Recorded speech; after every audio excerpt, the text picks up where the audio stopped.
नमस्कार दोस्तों, आपका स्वागत है अपने YouTube चैनल PFP में। आज हम बात करने वाले हैं IT सेक्टर के दिग्गज कंपनी इन्फोसिस के बारे में। शेयर 1000 रुपए के ऊपर निकल चुका है। स्टॉक ने अपना नया ऑल टाइम हाई बना दिया है। यहाँ पर एक मैं न्यूज़ आपसे शेयर करना चाहता हूँ। शेयर होल्डर्स के लिए यहाँ पर बड़ी खुशखबरी आ सकती है, जिसकी वजह से शेयर में और भी तेजी देखने को मिल सकती है। तो ये खुशखबरी क्या है वो भी जानेंगे, लेकिन उससे पहले अगर आपने चैनल को सब्सक्राइब नहीं किया है तो प्लीज़ सब्सक्राइब कीजिए और रेगुलर अपडेट्स पाने के लिए नोटिफिकेशन बेल को प्रेस कीजिए। साथ ही साथ टेलीग्राम चैनल को भी ज्वाइन कीजिए, जिसकी लिंक डिस्क्रिप्शन बॉक्स में दी गई है। तो आप देख सकते हैं इन्फोसिस का लास्ट ट्रेडेड प्राइस से 1001 रुपीज, जो कि तकरीबन 2% हमें ऊपर दिखाई दिया है। मार्केट कैप के बारे में बात करें तो 4,26,000 करोड़ के आसपास की मार्केट कैप है। पीई रेशियो के बारे में बात करें तो 26.7 है, जबकि इंडस्ट्री का पीई 25.44 दिखाई देता है। प्राइस टू बुक रेशियो है 6.85 का।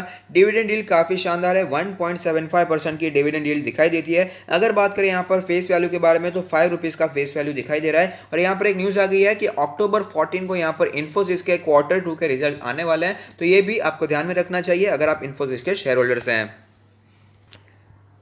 जो बड़ी न्यूज़ मैं आपसे शेयर करना चाहता हूं वो ये है कि यहाँ पर कंपनी बोनस ला सकती है। और आपको पता ही है, बोनस जब भी आता है स्टॉक में हमें तेज़ी देखने को मिल ही जाती है। बोनस पर, स्प्लिट्स पर फेस वैल्यू कैसे कामकाज करते हैं और क्यों हमें तेज़ी देखने को मिलती है, उसके लिए मैंने डेडिकेटेड वीडियो भी बना दिया है, जिसकी लिंक मैंने डिस्क्रिप्शन बॉक्स में दे दी है। फंडामेंटल एनालिसिस की सीरीज में आपको वो वीडियो मिल जाएगी और उसकी प्लेलिस्ट की लिंक मैंने आपको दे दी है, तो वहाँ पर आप जा सकते हैं, इसे विजिट कर सकते हैं। बोनस स्प्लिट्स कैसे कामकाज करते हैं आपको सब कुछ पता चल जाएगा। तो यहाँ पर हिस्ट्री चेक करते हैं तो आप देख पाएंगे जुलाई 13, 2018 को 1:1 का रेशियो हमें अनाउंस होता हुआ नजर आया था, बोनस अनाउंस होता हुआ नजर आया था। यानी कि जिसके पास भी एक शेयर रहेगा उसे एक और शेयर दिया जाएगा। तो सपोज कि शेयर प्राइस है यहाँ पर 1000 रुपीज और 1:1 का शेयर प्राइस यहाँ पर बोनस शेयर डिसाइड किया जाता है, तो ये 1000 रुपीज कट होकर हो जाएगा यहाँ पर 500 रुपीज। लेकिन आपके जो डिमैट अकाउंट में शेयर्स हैं वो एक से बढ़कर हो जाएंगे 2, तो यहाँ पर आपका जो इन्वेस्टमेंट वैल्यू है वो सेम ही रहता है। तो ऐसी कंपनीज ऐसा क्यों करते हैं उसका भी एक रीजन है, वो मैं आपको बताना चाहूंगा। यहाँ पर लेटेस्ट एग्जांपल लेते हैं जिससे आपको समझने में आसानी होगी।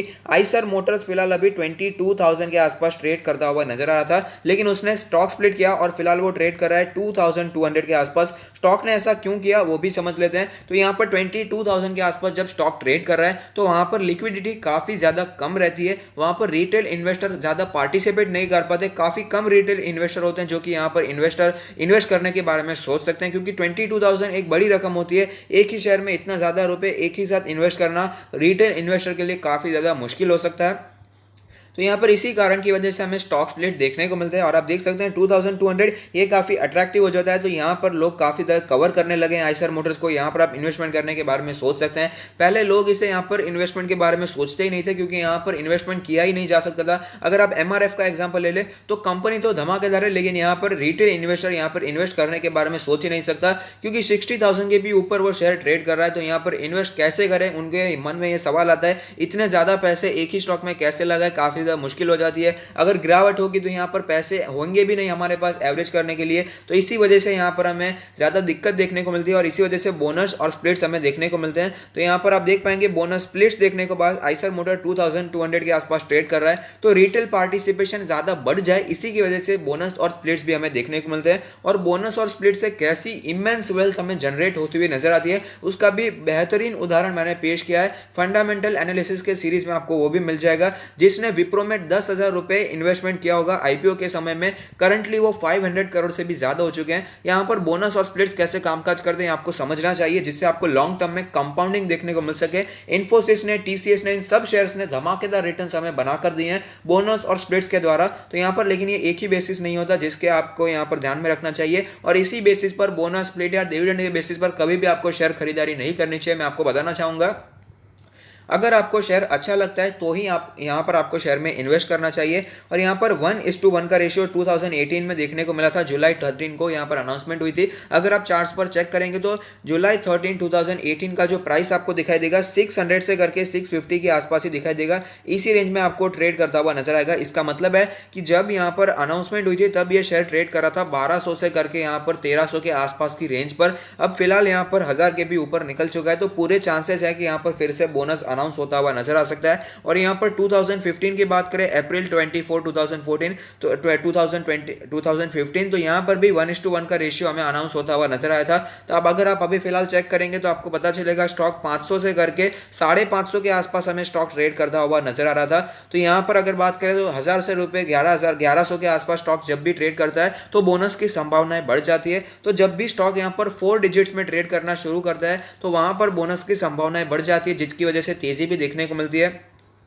तो यहाँ पर जब भी बोनस इश्यू होता है या फिर स्प्लिट्स यहाँ पर अनाउंस होता है तो उसकी वजह से एक तो शेयर प्राइस आधा हो जाता है। और यहाँ पर मैंने डिटेल में समझाया, वो वीडियो आप जरूर रेफर कीजिएगा। तो यहाँ पर लिक्विडिटी बढ़ जाती है, जिसकी वजह से रिटेल पार्टिसिपेशन काफी बढ़ जाता है, तो शेयर यहाँ पर सस्ता लगने लगता है। इसी वजह से शेयर में और भी ज्यादा तेजी हमें यहाँ पर देखने को मिलती है। तो ये एक रीजन है जिसकी वजह से शेयर होल्डर्स को काफी ज्यादा यहाँ पर खुशखबरी है ये उनके लिए, और ज्यादा तेजी यहाँ पर देखने को मिल सकती है। लेकिन एक और बात है जो कि आपको ध्यान में रखनी चाहिए कि यहाँ पर ये डिविडेंड है, बोनस है, स्प्लिट्स है, ये कंपनी देगी या नहीं देगी कंपनी पर ही निर्भर करता है। यहाँ पर कोई भी फोर्स नहीं कर सकता कंपनी पर। सपोज यहाँ पर डेटा के हिसाब से यहाँ पर जो हिस्ट्री है वो तो बता दिया कि कंपनी बार बार यहाँ पर हमें बोनस और साथ ही साथ स्प्लिट्स देती आ रही है, लेकिन अब फिलहाल अगर इन्फोसिस ने डिसाइड किया कि हमें देना ही नहीं है बोनस, तो ये शेयर प्राइस 10,000 भी होता हुआ नजर आ सकता है। उसमें कोई भी यहाँ पर आप ऑब्जेक्शन नहीं उठा सकते। ये कंपनी पर निर्भर है कि यहाँ पर बोनस लाना है, स्प्लिट लाना है, डिविडेंड देना है या नहीं देना है। और यहाँ पर एक और बात है कि फिलहाल यहाँ पर बोनस आएंगे, उसके मुझे संभावनाएं काफी कम दिखाई दे रही है। ऐसा क्यों है वो मैं आपको समझाना चाहूंगा।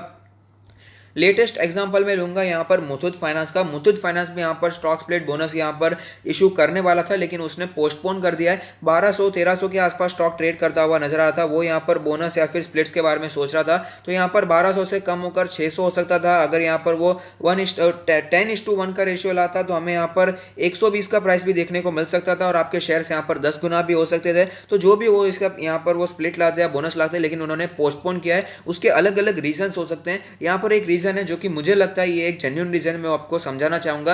यहाँ पर फिलहाल मार्केट काफी वॉलेटाइल चली है। मार्केट में आपको पता है कि कितना ज्यादा उथल पुथल मचा हुआ है, और यहाँ पर टोटली यूएस इलेक्शंस कैसे होंगे उस पर यहाँ पर मार्केट ट्रेड करता हुआ नजर आ रहा है। इकोनॉमी की हालत खराब है, इकोनॉमी की हालत बहुत ही ज्यादा खराब है। इकोनॉमी में रिसेशन देखने को मिल रहा है, मंदी जैसा माहौल बनता हुआ नजर आ रहा है, लेकिन फिर भी स्टॉक मार्केट ऊपर है। उसका रीजन है लिक्विडिटी काफी ज्यादा है, और यहाँ पर स्टॉक मार्केट ऊपर है। उसका दूसरा रीजन ये है कि यूएस इलेक्शंस आने वाले हैं, तो यहाँ पर डोनाल्ड ट्रंप साहब पूरी मेहनत करेंगे कि स्टॉक मार्केट को ऊपर ही रखा जाए, स्टॉक मार्केट को खुश रखने की पूरी कोशिश की जाएगी।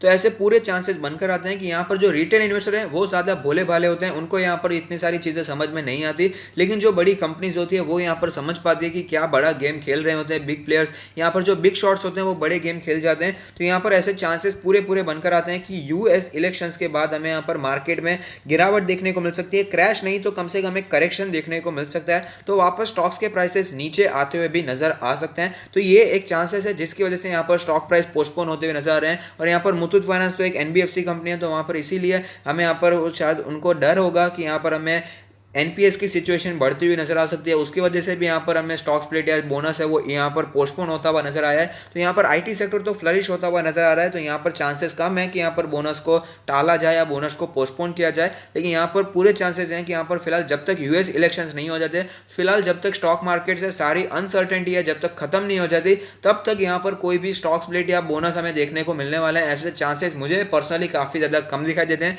आपकी क्या राय है कमेंट बॉक्स में जरूर बताइएगा। अब चलते हैं चार्ट्स पर, वहां पर कैसी सिचुएशन बनी हुई है उसके बारे में भी बात कर लेते हैं।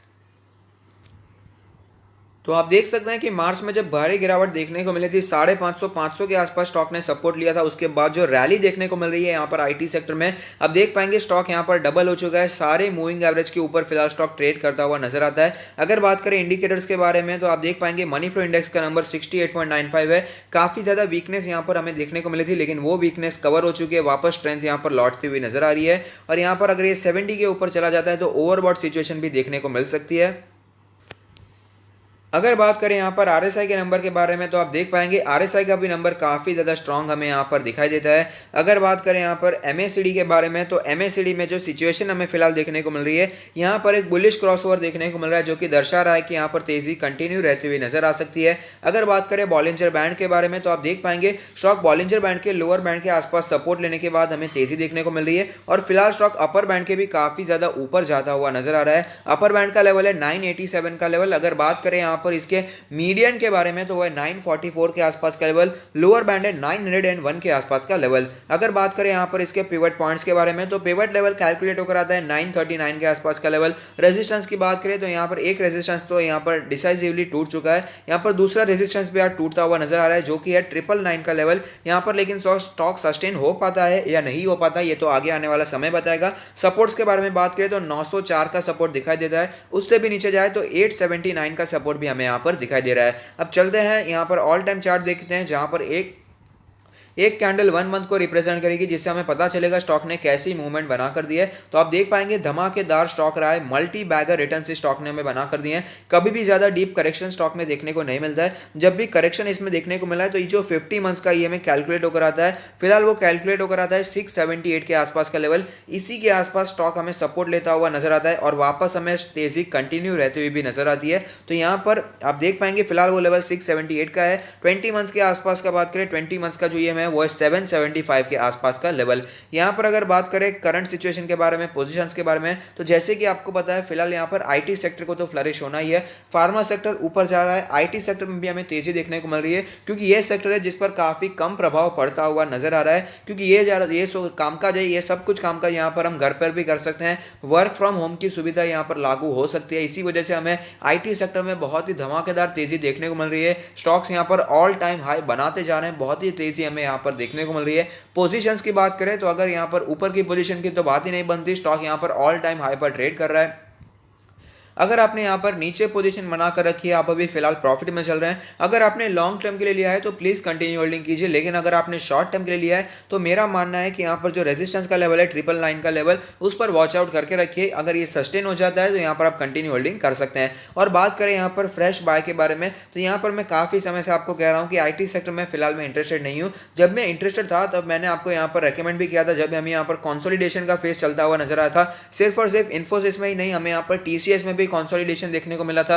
एचसीएल टेक में विप्रो मैंने सजेस्ट नहीं किया था, लेकिन इन्फोसिस, टीसीएस और एचसीएल टेक मैंने सजेस्ट किया था और इसी लेवल के आसपास मैंने आपको सजेस्ट किया। तो यहाँ पर हमें जब यहाँ पर कंसोलिडेशन देखने को मिल रहा था तब वहां पर सजेशन मैंने दे दिया था, लेकिन अब तो फिलहाल काफी ज्यादा ऑलरेडी तेजी देखने को मिल चुकी है। तो यहाँ पर फिलहाल मैं इंटरेस्टेड नहीं हूँ, यहाँ पर तो मैंने खरीदारी कर रही है, तो यहाँ पर मैं फिलहाल आपको यहाँ पर रिकमेंडेशन नहीं दूंगा। लेकिन फिर भी अगर आप बाइंग करना चाहते हैं तो सपोर्ट्स कौन से जहां पर आप बाय कर सकते हैं वो मैं आपको बताना चाहूंगा। यहाँ पर स्टॉक सपोर्ट ले रहा है अपने 20 डेज के ईएमए और 50 डेज के ईएमए के बीच में। तो यहाँ पर जो 20 डेज का ईएमए 950 के आसपास बनकर आता है, 50 डेज का ईएमए 910 के आसपास बनकर आता है। तो यहाँ पर जो एग्रेसिव इन्वेस्टर है, एक्टिव इन्वेस्टर है, वो यहाँ पर 900 से करके 950 के आसपास बाइंग के बारे में सोच सकते हैं। यहाँ पर कंजर्वेटिव इन्वेस्टर्स के बारे में बात करें उससे पहले वीडियो को लाइक जरूर कीजिएगा, यहाँ पर हमें मोटिवेशन मिलेगा कि हम आपके लिए ऐसे ही अच्छे वीडियोस आगे भी बनाते रहें। तो एग्रेसिव इन्वेस्टर जो कि फिलहाल वेट कर सकते हैं उनके लिए यहाँ पर 200 डेज का ईएमए जो कि कैलकुलेट होकर आता है 800 के आसपास का लेवल, तो 798 के आसपास ये बनकर आता है। तो 800 से करके